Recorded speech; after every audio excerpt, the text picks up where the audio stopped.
Hey everyone, my name's Jake. I'm a mechanical engineer, and I'm here with the first-hand knowledge that you need to get any degree you want. And today, we're going to talk about everyone's favorite thing, exams. So when it comes to you graduating, there's a lot of contributing factors, right? There's your homework scores, lab scores, project scores, presentations. All these things contribute toward your grades and your classes. But there's one thing that holds more weight than all that other stuff combined, right? And that's your exams. In most cases, just one exam, one midterm, can be 20% or 30% of your final grade. That's 2 full letter grades in some cases, okay? So it's very crucial that you approach every exam with 100% full effort, right? So that's why in this video, I'm gonna go over my 10 steps to getting you prepared for any exam. Let's go. Number 1, schedule your study time. So have exams ever snuck up on you? Like maybe the exam's on Monday and your weekend's already packed full of stuff because you forgot the exam was on Monday. And you tell yourself, oh, I can fit it all in, it'll be fine. But what ends up happening is you cram Sunday night and maybe you don't perform as well as you wanted to. Does that sound familiar to anybody?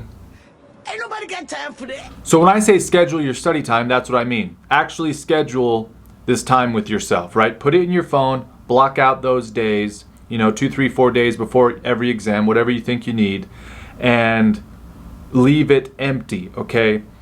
So at the beginning of every semester, your professors should be handing out syllabi, that show you every date of every midterm and your final, right? So you should have these dates at the beginning of each semester. So you should take that information, go into your work if you have a job, get those days off, way in advance, right? Schedule these days off way in advance. Don't schedule vacations, don't schedule anything. Keep those days open and clear for you to study for each exam. If you don't end up needing that much time, great, but at least you have it, right? Your exam study time should be considered sacred and unmoving, right? It should not be compromised for anything because that time that you're studying for the exams holds more weight to your graduation than anything else. So schedule it early and don't compromise it. Number 2, clarify what will be covered. So this one might sound kind of obvious, right? But I can't tell you how often I've heard things like, wait, what? I didn't know this was going to be on chapters 1 and 2. Son of a... The last thing you want is to waste time studying material that won't be covered or not enough time studying material that will be covered, right? So in the weeks leading up to your exam, make sure your professors clarify what will be covered and what won't be covered on the exam, right? And don't be afraid to ask questions. A lot of times you'll gain insight that would have gone unknown otherwise.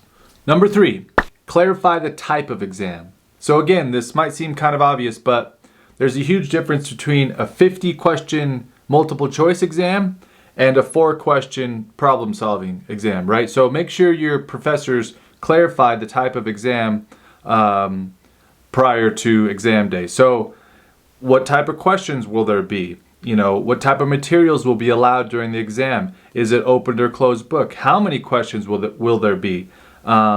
What will the point values be like on each question? It won't hurt you to ask these kinds of questions from your professors. They might not tell you the answers, but it's worth asking because maybe they will tell you. Clarify the type of exam because it will affect how you study for it. Number 4, know your professor's style. So every professor has a different style when it comes to writing and preparing exams. Some professors will kind of stay simple and stick to the course concepts. Other professors will blindside you with obscure stuff out of left field. Some professors will kind of keep it the same format as your homework. Other professors won't.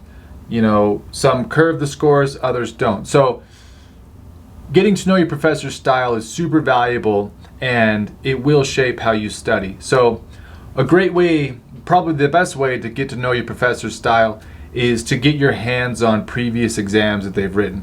If they're cool, they'll provide these exams for you as study material.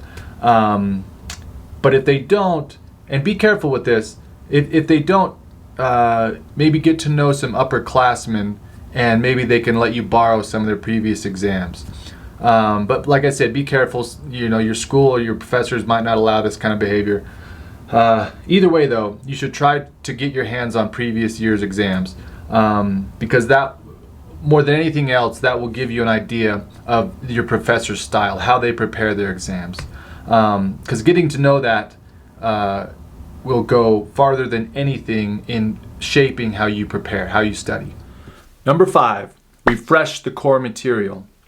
When you actually begin studying, the best place to start is with a solid refresh of all the core material that will be covered. So usually it's been several weeks since you were first exposed to it. So the best way to do this is reading or rereading all the relevant chapters in the textbook. So if you've seen my other videos, you know I'm a huge fan of really reading and absorbing all the material in your textbooks. It'll go a huge way in preparing you for your exams. You'll almost always catch things and understand things that you didn't understand before. Maybe you missed a lecture in your notes or your homework by really thoroughly reading all the relevant chapters again.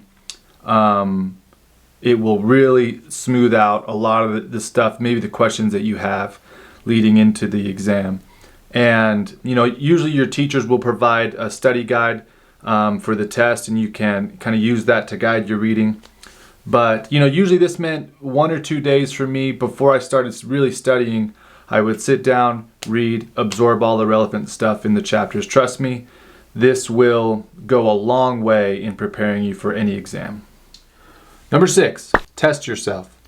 So as you continue to study for your exam, the best way to really check your readiness is to test yourself. So homework problems, you know, example problems, past exam problems, if you can solve all of these problems without solutions, without even looking at solutions, that's probably the best way to kind of gauge your readiness level for the exam.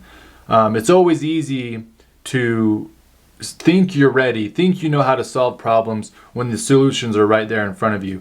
But if you're able to, you know, work stuff out without seeing any sort of solution, that's probably the best way to kind of gauge your readiness level.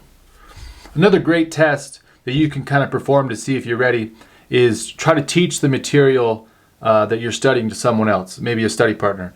If you're able to really verbalize and explain the material that you're studying successfully to someone else, that's usually a great indicator that you've learned and absorbed it yourself. And if not, it will quickly poke holes in how ready you are. If you're unable to explain it and teach it to someone else successfully, that'll show where you need to study more. Number 7, get all your questions answered. So throughout your entire studying process, you're going to have questions, right? Questions are going to come up. Questions like, what does this variable mean? What is this graph telling me? And did I shower today? Most of the time as you continue to study, your questions are going to get answered, right? But a lot of them won't. So do not let any questions go unanswered, okay? Build in enough time in your study process so that you can get all the questions that come up answered. You know, text your study group, email your professor, ask them in the next lecture, write down all the questions that come up and get them all answered. If you don't, you kind of only have yourself to blame, right? If that stuff comes up on the exam and you didn't get it clarified by anybody, you only have yourself to blame for the points you lost. Get every question answered that comes up. Number 8, get a good night's sleep. This one might seem obvious, but you'd be surprised how many people stay up way too late the night before an exam because they didn't start their studying early enough, right? You know, sleep is essential in your brain's ability to store information and to perform at its highest level. So really try not to sacrifice a good night's sleep on the night prior to an exam. Your brain's ability to process complex information and to work quickly depends on this, right? So make sure you begin your study process enough days in advance so that on the night before the exam, it's pretty much a review day and you have enough time to get a good night's sleep. Number 9, exam day warm-up. Just like athletes warm up before a race or a game to get their bodies ready to perform, you should be doing the same before an exam. So, wake up early, eat a nutritious meal, maybe exercise a little bit to get the blood flowing, and maybe perform a couple problems that you know how to do, just to get the gears moving, right? Don't try to learn. I mean, it's too late now. Don't try to learn anything new that you didn't know before. I've tried this. Usually it will make you start questioning everything. So just stick to the stuff you know for your warm-up, just to get the gears moving. The last thing you want is to wake up 20 minutes before your exam, rush to class, get all your stuff out, right? And then spend the first 20 minutes of the exam just trying to get your head in the game. Take the time, wake up early, get yourself warmed up physically, mentally, and your grades will thank you. Number 10, stay humble. Going into an exam, you may feel like you're going to knock it out of the park, and maybe you will, and that's great.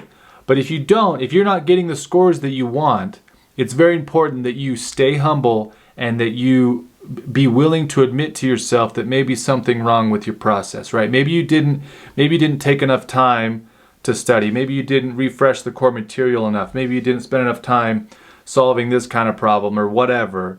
Be willing to admit your own lack, in your studying process, and iterate it, change it, right? Keep iterating and changing your study process until you are getting the results you want. It's important to remember that the pathway to good scores always exists. You just need to find it for yourself and then stick to it. There you have it. There's my 10 steps to get you prepared for any exam. Let me know what you guys think. Let me know if I missed anything or maybe how you prepare differently. I'd love to hear from you. And if you want to know more about just exam preparation and maybe more about my personal preparation process, check out my book. I'll put a link for that in the description. But until next time, thanks for watching and keep up the good work.